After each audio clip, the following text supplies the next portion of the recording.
There are four huge buying mistakes people are making in 2021 when they're purchasing a home in Miami. My name is Amit Bhuta. I've been a real estate agent for 17 years now in Miami. I've been doing it the full time there. I've lived in Miami since I was 4 years old, so I'm very, very familiar with the real estate market. And besides that, I used to work for a hedge fund company for a while doing analytics in Miami, and I did finance in college. The reason I'm telling you that isn't to tell you like all the things that I've accomplished, but more importantly, the things that people are making mistakes with in 2021 when they're purchasing a home in Miami. There's so many people that are coming here from New York, Chicago, California, DC, just everywhere in the Northeast and all over the country because people are saving a bunch of money on taxes. First mistake people are making is they are just looking at price per square footage. And in some places like New York and other areas, you could look at properties and you can get an idea of what something is worth by looking at price per square foot. The problem is Miami, it's very difficult to do that, especially if you're buying a single family home. If you're buying a condo, that's not a mistake for the most part because things are very similar. But if you are buying a single family home, so many of the homes are very different than others, whether they're updated, whether they're not updated, whether the lot is different, if it's a floor plan that's not desirable compared to a floor plan that is very desirable. If you purchase based on price per square foot, you're going to either not get your offer accepted because you're either bidding way too little or you could be paying way too much. So you don't want to do that. So price per square foot is definitely not something that you should do when you buy a home in 2021. Another thing, because so many people are moving to Miami and Florida, taxes here work a lot differently than a lot of other places. So if you're purchasing a house in Miami, theoretically, so say you're in a neighborhood where two homes look pretty close to each other, where the square footage is the same, they're built about the same time, and you see you're buying a home from a seller, and that seller has lived there for like, I don't know, 20 years, 25 years. What happens is in South Florida, in Florida, when you buy a home, when you if it's your homesteaded property, meaning you live in that home as your primary residence, taxes can only go up 3% a year. So when you sell that house, I'll give you an example. So say someone bought a house in 1995 and they've lived in it for all this time up till now, and their taxes barely went up each year because when they bought the property, the taxes were much lower than today. So for that example, say the taxes when they're selling the house are 7,000. If I give you the neighbor, say the neighbor bought their home 2 years ago and their taxes are 30,000 now. Sometimes when people are looking at properties and when they look at a listing, one of the things that they're looking at is they're looking at how much the taxes are for the property. But what happens is once you buy a property, within a year, year and a half, give or take, depending on when you buy the property, your taxes are going to reset, and they're going to reset to closer to 2% of the property's price. And there's a website actually that you can comment below or you can contact me and I'll send you the website where you can actually, if you have a property, you can put in the information on the property and it'll give you a very, very good estimate of what the taxes will be when you purchase it.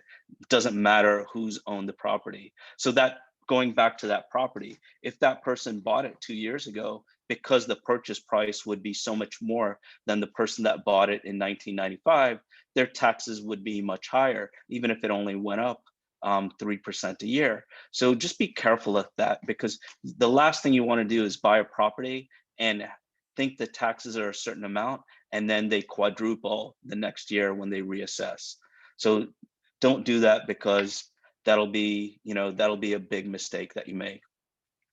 Another thing that people are making a mistake with is because our market is hot, just like it is, pretty much most of the country due to COVID and people being in their home for a long time. And, just finding the things that they didn't like about the home. People more often than not want more space. And, with people moving to Florida, Miami, um, they are they're negotiating like they did in the last time they purchased a home, or if they've never bought a home, maybe they think that whatever offer they give, maybe if the seller will counteroffer at amount that that the seller wants, and then they can go back and forth, just like traditional negotiating, like sort of like at a car dealership. But what happens now is, because there's so much activity with these properties, people are putting in an offer and the seller's not even responding to that offer. They'd rather just take something else. So that person putting in that offer will never get a chance to increase their offer. So if you're going to put an offer on a property, I would recommend putting pretty close to what you're going to pay, what you want to pay for it, or even put exactly what you want to pay for it. Because if they don't accept it, that's great. At least you know. But the last thing you want to do is fall in love with the house and put an offer which you think was an acceptable offer, but maybe you could have gone up a lot more, and then you find out that you never got counter offered on the property. You find out that someone else bought the property and it was at a number that you probably could have paid, or if not higher. The last thing I want to share with you is this. When people buy a house, you know, I'm telling you about things that prevent people from buying a house. But the last thing is, except the first one where, you could buy it and you can be in a bad situation because of the taxes. But the last thing I want to tell you is, as far as getting that house, what happens in this market, and it's not just Miami.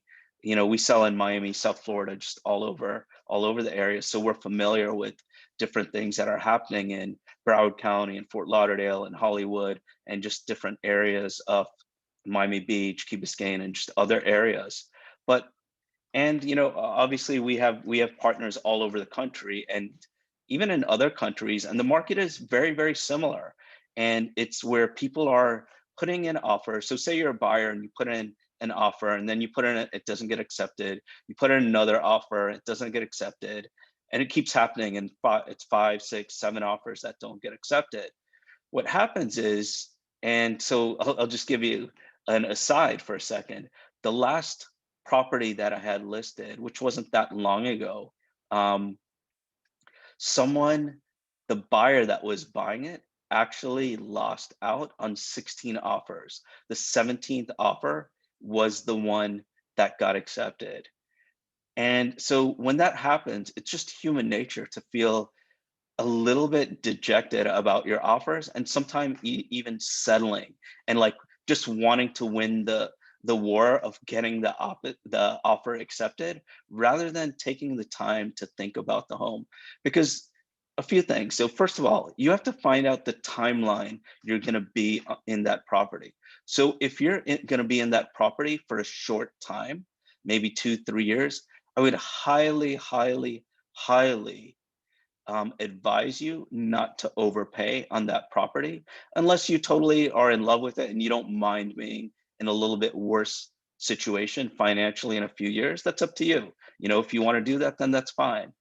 But if you are going to be in the property for a very, very long time, then if you're able to find that property that you really like and that you think you and your family, or just you, are going to have many memories in the future, and it's going to cost you a little bit extra today to have that advantage, then that's okay. Because in my time I've been doing real estate, that thing that I hear most common from buyers is later, as I speak to them 5, 10, 15 years later down the line, they hardly ever remember how much they overpaid or underpaid for the house or the condo, but they always remember the memories. So if it's going to be a home that you're going to stay in for a while, and you're going to fall in love with it, you fell in love with it, and you think you're going to stay there for a long time, then it's okay. It's okay to pay a little bit more than what you wanted to. But if you're going to leave in a couple of years, or 3 years, maybe 4 years, do not overpay for two reasons. One, because, you're just settling because you lost a lot of offers. Because definitely don't do that. And also, if it's going to be tight for you financially to get on that property and you're going to leave within a few years, you may want to think about another property, because it may not be the best financial decision for you. If you have all the money in the world where it doesn't make a difference, then by all means do what you want to do. But if you can't, then don't.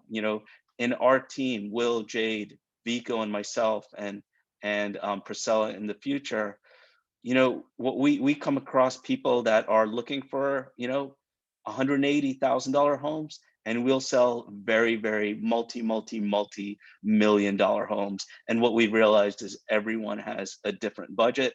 So you need to make sure that that budget works for you and you look at the future. There are quite a few more other things that people are making a mistake on when they're purchasing a home in Miami in 2021.